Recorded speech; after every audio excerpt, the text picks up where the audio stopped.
Have you ever wondered why the word mom sounds similar in different languages? It seems that no matter where you go in the world, from the bustling streets of New York to the serene landscapes of Kyoto, the word mom or mama, in some variation, is a universally recognized term. This is no random occurrence, but an interesting linguistic phenomenon that reveals fascinating insights about early human development. As infants, we are natural explorers, curious about the world around us. And one of the first territories we venture into is language. During these early stages, our vocal capabilities are limited, leading us to experiment with basic sounds. Among these, the sounds are some of the easiest for us to produce. The sound is a bilabial sound, which means it is produced with both lips. It's one of the first sounds we can make with our mouths closed. On the other hand, the sound is a basic vowel sound that's produced with an open mouth. Again, it's easy for infants to produce, so when we, as infants, attempt to communicate with our mothers, we are likely to repeat these simple sounds. Ma, mama, or similar variations are often the first words we utter. Over time, these sounds become naturally associated with mothers in different cultures and languages, ultimately becoming universal terms for addressing mothers. But this universality of the term mom or mama is not just a fascinating linguistic coincidence. It also sheds light on the deep-seated psychological and biological connections that infants have with their mothers. It emphasizes the innate attachment that infants share with their mothers and the importance of establishing early communication and connection with them. This widespread recognition and value of the maternal role, reflected in the universal sound of mom or mama, serve as a testament to the profound impact of motherhood on human society and culture. So, as we see, the word mom being similar across languages might not be a mere coincidence. It's a linguistic, psychological, and cultural phenomenon that underscores the universal significance of one of the most important figures in our lives: our moms.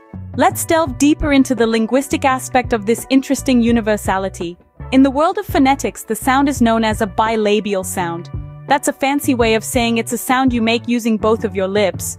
Now think about a newborn baby. Their motor skills are still developing, but one thing they can do is close their lips. That's why the sound is one of the earliest vocalizations infants can produce. The beauty is in the simplicity. It's as if nature designed it this way, making it easy for the tiniest humans to begin their journey of communication. Now, let's talk about the sound. This is a basic vowel sound produced with an open mouth. Again, it's one of the easiest sounds for an infant to make. The mouth is naturally in an open position, and the sound just flows out effortlessly. So we have two sounds, and that are among the first noises a baby can make. But how do these sounds become associated with the word mother?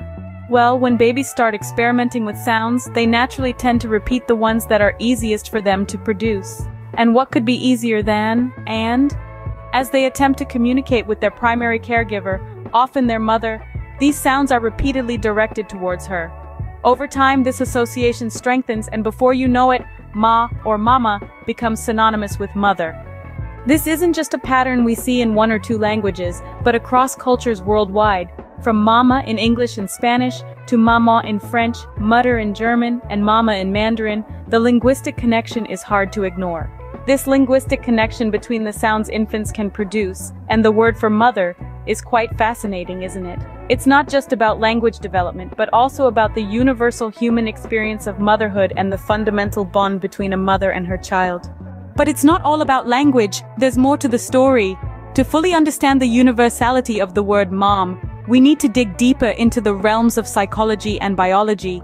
It's not just the simplicity of the sounds M and A that has led to the widespread use of the word mom, but an intricate web of biological and psychological factors. From the moment they are born, infants have an innate attachment to their mothers. This bond is one of the most powerful forces in nature, shaping the development of the child and influencing their behavior in countless ways. One of the earliest ways this bond manifests is through the infant's attempts to communicate with the mother. Think about it. When infants are hungry, tired, or in need of comfort, they turn to their mothers. Their early vocalizations are attempts to express these needs. As they experiment with sounds, those that are easy to produce, like M and A, naturally rise to the surface. Over time, these simple sounds become associated with the comforting presence of the mother, leading to variations of mom or mama across different cultures and languages. But there's another layer to this story.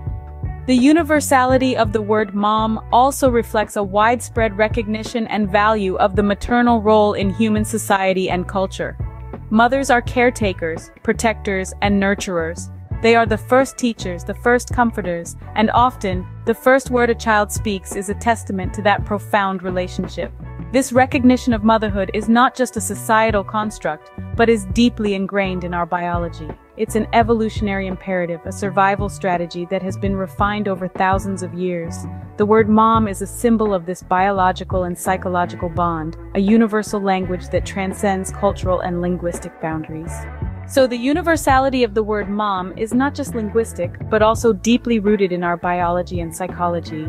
So, what have we learned today?